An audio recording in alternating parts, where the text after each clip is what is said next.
న్యాయదేవుడైన శనిదేవుడు ఎవరికైనా అనుగ్రహిస్తే వారి జీవితం ఒక్కసారిగా మారిపోతుంది. ఆర్థికంగా ఎదుగుదల, అపారమైన ధనం, కుటుంబ సుఖసంతృప్తులు అన్నీ కలుగుతాయి. కాని శనిదేవుడికి ఇష్టమైన కొన్ని రాసులుంటాయని మీకు తెలుసా? ఆ రాసులవారిని శని కోటీశ్వరులుగా చేస్తున్నాడని జ్యోతిష్య పండితులు చెబుతున్నారు. ఈ వీడియోలో శనిదేవుడికి ఇష్టమైన రాసులేవో, వారికి కలిగే లాభాలేమిటో తెలుసుకుందాం. మీరు కూడా ఈ రాసులలో ఒకరిగా ఉన్నారా? మీ పేరు ముందు కోటీశ్వరుడు అనే పదం రావాలనుకుంటున్నారా? అయితే ఈ వీడియోను పూర్తిగా చూసేయండి. తులారాశి. తులారాశివారు శుక్రుని అధికారం కలవారు.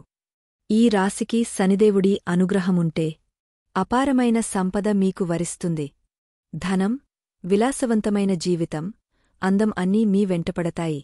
మీ కష్టాలకు ఫలితాలనిచ్చే శని శుక్రుని సహకారంతో మీ జీవితాన్ని మార్చేస్తాడు. కుంభరాశి. కుంభరాశివారు గతంలో మానసిక ఇబ్బందులు అనుభవించి ఉంటారు. కాని ఇప్పుడు శనిదేవుడి దయ వలన మీ జీవితంలో ప్రశాంతత, ఆర్థిక స్థిరత్వం వస్తుంది. పుణ్యక్షేత్రయాత్రలు, కుటుంబ సంతోషం, మంచి ఆరోగ్యం అన్నీ మీ వైపు వస్తాయి. ఒక్క మాటలో చెప్పాలంటే శని మిమ్మల్ని బంగారు బాటలో నడిపిస్తాడు. మకరరాశి. శనిదేవుడికి మకరరాశి అంటే చాలా ఇష్టం. ఎందుకంటే ఆయనే ఈ రాశికి అధిపతి. మీపై ఆయన కరుణ చూపితే ఆర్థిక ఇబ్బందులు అంతా పోతాయి. ఆరోగ్యంగా, కుటుంబం ఆనందంగా ఉంటుంది. మీరు పెట్టే ప్రతి అడుగు లాభం దిశగా ఉంటుంది.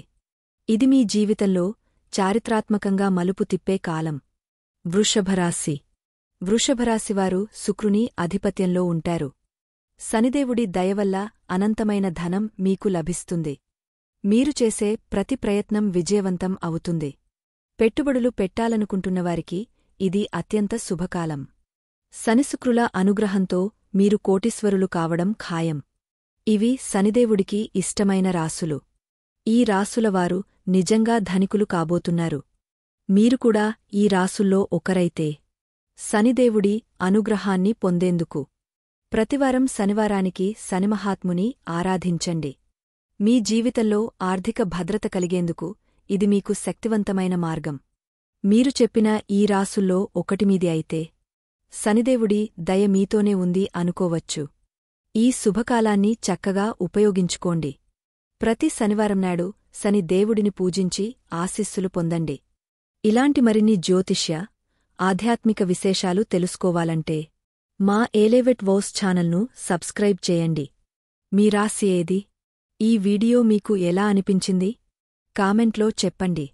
చివరగా ఈ వీడియో మీకు ఉపయోగపడితే లైక్ చేసి మీ ఫ్రెండ్స్తో షేర్ చేయండి. మరో అద్భుతమైన వీడియోలో కలుద్దాం. ధన్యవాదాలు. జయ శనిదేవుడు.